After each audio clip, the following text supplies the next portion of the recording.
Duck ನಿಮ್ಗೆ ಬಂದಿರುವಂತಹದ್ದು 2 of sorts ಬಂದಿದೆ. ಕೆಲವೊಂದು ಇಂಡಿಸಿಷನ್ ಅಲ್ಲಿ ಇರುವಂತಹದ್ದು, ಯಾವುದೇ ರೀತಿಯ ಡಿಸಿಷನ್ ಅನ್ನ ಮಾಡಕ್ ಆಗ್ದಿರಾ ಅಥವಾ ಕೆಲವೊಂದು ಡಿಸಿಷನ್ ಮಾಡ್ದಿರಾ ನೀವು ಸುಮ್ಮನೆ ಇರುವಂತಹದ್ದು ರೆಪ್ರೆಸೆಂಟ್ ಆಗ್ತಾ ಇದೆ ಬಾಟಮ್ ಆಫ್ ದ ಡಕ್ ಅಲ್ಲಿ. ನಿಮ್ಮ ಲವ್ ಲೈಫ್ ನ ವಿಚಾರದಲ್ಲಿ ರೀಸೆಂಟ್ ಪಾಸ್ಟ್ ನಲ್ಲಿ ಕೆಲವೊಂದು ರೀತಿಯ ಎಂಡಿಂಗ್ ಗಳಾಗಿರುವಂತಹದ್ದು, ಲವ್ ಲೈಫ್ ನ ವಿಚಾರದಲ್ಲಿ ಕೆಲವೊಂದು ರೀತಿಯ ಡಿಸ್ಟರ್ಬೆನ್ಸ್ ಗಳಾಗಿರುವಂತಹದ್ದು, ಅವ್ಯವಸ್ಥೆಗಳಾಗಿರುವಂತಹದ್ದು, ಸಮಾಧಾನ ಇಲ್ಲದೆ ಇರುವಂತಹದ್ದು ರೆಪ್ರೆಸೆಂಟ್ ಆಗ್ತಾ ಇದೆ.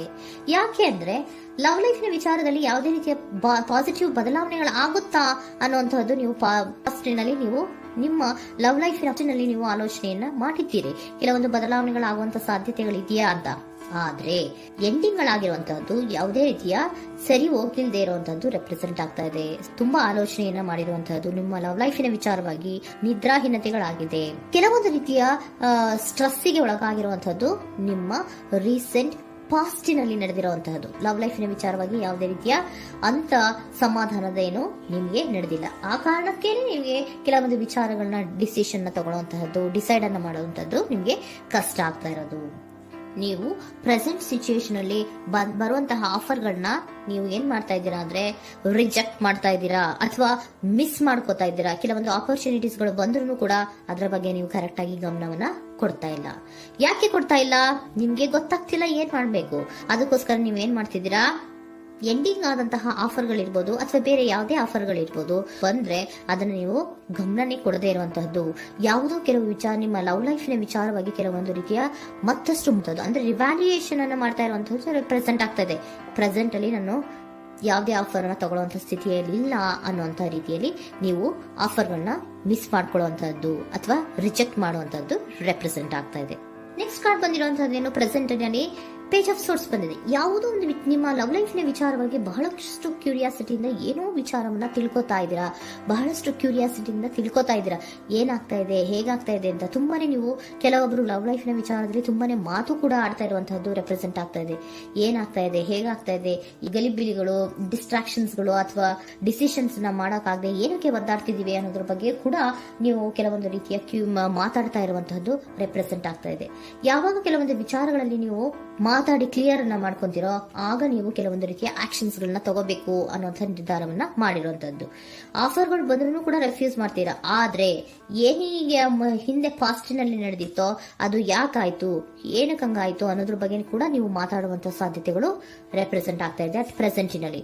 ಆಮೇಲೆ ನೀವು ಮಾತಾಡಿದ್ಮೇಲೆ ಕೆಲವೊಂದು ರೀತಿಯ ನಿರ್ಧಾರಗಳನ್ನ ಮಾಡುವಂತಹದ್ದು. ನೈಟ್ ಆಫ್ ವ್ಯಾಂಡ್ಸ್ ಬಂದಿದೆ. ಸೊ ಆವಾಗ ನೀವು ನಿಮ್ಮ ಕೆಲವೊಂದು ವಿಚಾರಗಳಲ್ಲಿ ಕ್ಲಾರಿಟಿಗೆ ಬಂದ್ಮೇಲೆ ನಿಮ್ಮ ಲವ್ ಲೈಫಿನ ವಿಚಾರದಲ್ಲಿ ಕೆಲವೊಂದು ಆಕ್ಷನ್ ಗಳನ್ನ ತಗೊಳ್ಳುವಂತಹದ್ದು ರೆಪ್ರೆಸೆಂಟ್ ಆಗ್ತಾ ಇದೆ.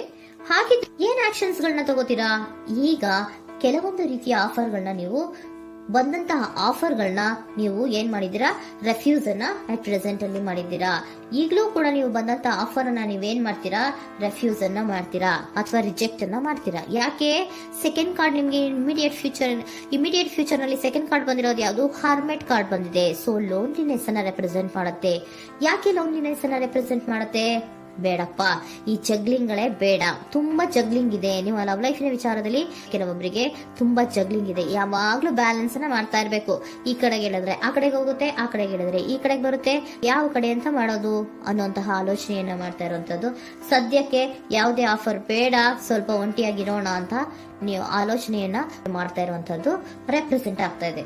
ಮತ್ತೆ ಕೆಲವೊಬ್ಬರಿಗೆ ಕೆಲವೊಂದು ರೀತಿಯ ಕ್ಯೂರಿಯಾಸಿಟಿಯಿಂದ ಏನಾಗ್ತಾ ಇದೆ ಅಂತ ವಿಷಯಗಳನ್ನ ತಿಳ್ಕೊಂಡ್ಮೇಲೆ ಕೆಲವೊಂದು ಆಕ್ಷನ್ಸ್ ಗಳನ್ನ ತಗೊಳ್ಳುವಂತದ್ದು ಕೂಡ ರೆಪ್ರೆಸೆಂಟ್ ಆಗ್ತಾ ಇದೆ. ಯಾವುದೇ ರೀತಿಯ ಭಯ ಇಲ್ಲದೆ ವಿಷಯಗಳನ್ನ ತಿಳ್ಕೊಂಡು ನೀವು ಆಫರ್ಗಳನ್ನ ಅಟ್ ಪ್ರೆಸೆಂಟ್ ಅಲ್ಲಿ ರೆಫ್ಯೂಸ್ ಮಾಡೋ ಸಾಧ್ಯತೆಗಳು ಕೂಡ ಕೆಲವೊಬ್ಬರಿಗೆ ರೆಪ್ರೆಸೆಂಟ್ ಆಗ್ತದೆ. ಯಾಕೆ ಆಫರ್ಗಳನ್ನ ರೆಫ್ಯೂಸ್ ಮಾಡ್ತೀರಾ? ನಿಮ್ಮ ಲವ್ ಲೈಫಿನ ವಿಚಾರದಲ್ಲಿ ಬರೀ ಜಗ್ಲಿಂಗ್, ತುಂಬಾ ಬ್ಯಾಲೆನ್ಸ್ ಅನ್ನ ಮಾಡ್ಬೇಕು. ಯಾವ ಕಡೆ ಮಾಡ್ಬೇಕು, ಹೇಗ್ ಮಾಡ್ಬೇಕು ಗೊತ್ತಾಗದೇ ಇಲ್ಲ. ನೀವೇನ್ ಮಾಡ್ತೀರಾ, ಸ್ವಲ್ಪ ದಿನದ ಮಟ್ಟಿಗೆ ನಾನು ಲೋನ್ಲಿ ಆಗಿರ್ಬೇಕು ಅನ್ನೋದನ್ನ ಇಲ್ಲಿ ನಿಮ್ಗೆ ಲವ್ ಲೈಫಿನ ವಿಚಾರವಾಗಿ ರೆಪ್ರೆಸೆಂಟ್ ಆಗ್ತಾ ಇದೆ. ಈ ಎಲ್ಲಾ ಕನ್ಫ್ಯೂಷನ್ಸ್ ಇರೋದ್ರಿಂದಲೇ ನಿಮ್ಗೆ ಬಾಟಮ್ ಆಫ್ ದ ಡಕ್ ಬಂದಿರುವಂತಹದ್ದು 2 ಆಫ್ ಸೋರ್ಟ್ಸ್ ಬಂದಿರುವಂತಹದ್ದು.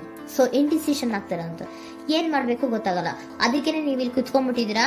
ನನ್ನ ಲವ್ ಲೈಫ್ ನ ವಿಚಾರವಾಗಿ ಯಾವ ನಿರ್ಧಾರವನ್ನ ಮಾಡಬೇಕು ಅನ್ನುವಂತಹ ಆಲೋಚನೆಯನ್ನ ಮಾಡ್ತಾ ಇರುವಂತದ್ದು, ಹಾಗೇನೆ ಮಾಡುವಂತದ್ದು ನಿಮ್ಗೆ ರೆಪ್ರೆಸೆಂಟ್ ಆಗ್ತಾ ಇರೋದು. ಕೆಲವೊಬ್ರು ರೆಫ್ಯೂಸ್ ಅನ್ನ ಮಾಡಿ ಮುಂದೆ ಹೋಗುವಂತ ಸಾಧ್ಯತೆಗಳು ಇರುವಂತಹದ್ದು, ಮತ್ತೆ ಕೆಲವೊಬ್ರು ಆಫರ್ಗಳನ್ನ ಬರುವಂತದನ್ನ ಬ್ಯಾಲೆನ್ಸ್ ಅನ್ನ ಮಾಡಬೇಕು, ಜಗ್ಲಿಂಗ್ ಅನ್ನ ಮಾಡಬೇಕು, ಸದ್ಯದ ಮಟ್ಟಿಗೆ ಒಂಟಿಯಾಗಿ ಇರೋಣ ಅಂತ ಆಲೋಚನೆಯನ್ನ ಮಾಡ್ತಾ ಇರುವಂತದ್ದು ರೆಪ್ರೆಸೆಂಟ್ ಆಗ್ತಾ ಇದೆ.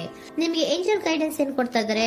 Don't stop. ಇಲ್ಲಿ ಡೋಂಟ್ ಸ್ಟಾಪ್ ನ ಅರ್ಥ ಏನಪ್ಪಾ ಅಂದ್ರೆ, ಯಾವ ಕೆಲವು ವಿಚಾರಗಳ ಬಗ್ಗೆ ಕ್ಲಾರಿಟಿ ಬೇಕು ನಿಮ್ಗೆ, ಯಾವ ವಿಚಾರಗಳಲ್ಲಿ ನೀವು ಕನ್ಫ್ಯೂಷನ್ಸ್ ಅಲ್ಲಿ ಒದ್ದಾಡ್ತಾ ಇದ್ದೀರಾ, ಏನ್ ಕ್ಲಾರಿಟಿ ಬೇಕೋ ಅದನ್ನ ಧೈರ್ಯವಾಗಿ ಮುಂದೆ ಬಂದು ಅದನ್ನ ಕ್ಲಾರಿಟಿಯನ್ನ ತಗೊಂಡು ಮುಂದೆ ಹೋಗು, ಅಲ್ಲೇ ನಿಂತ್ಕೋಬೇಡ ಅನ್ನುವಂಥದ್ದನ್ನ ನಿಮ್ಗೆ ಹೇಳ್ತಾ ಇದ್ದಾರೆ. ಯಾವ ವಿಚಾರವನ್ನ ನೀವು ಲವ್ ಲೈಫ್ ನ ವಿಚಾರದಲ್ಲಿ ಏನ್ ಈ ಜಗ್ಲಿಂಗ್ಗಳು ಅಥವಾ ಈ ಬ್ಯಾಲೆನ್ಸ್ ಗಳನ್ನ ಮಾಡ್ಕೊಂಡು ಅಥವಾ ಎಳ್ದಾಟಗಳನ್ನ ಮಾಡ್ಕೊಂಡಿದ್ದೀರೋ ಅಲ್ಲಿಗೆ ಕ್ಲಾರಿಟಿನ ತಗೊಳ್ಳಿ, ಧೈರ್ಯವಾಗಿ ಕ್ಲಾರಿಟಿನ ತಗೊಂಡು ನೀವು ಮುಂದೆ ಆಕ್ಷನ್ಸ್ ಅನ್ನು ತಗೊಳ್ಳುವಂತದ್ದು ರೆಪ್ರೆಸೆಂಟ್ ಆಗ್ತಾ ಇದೆ.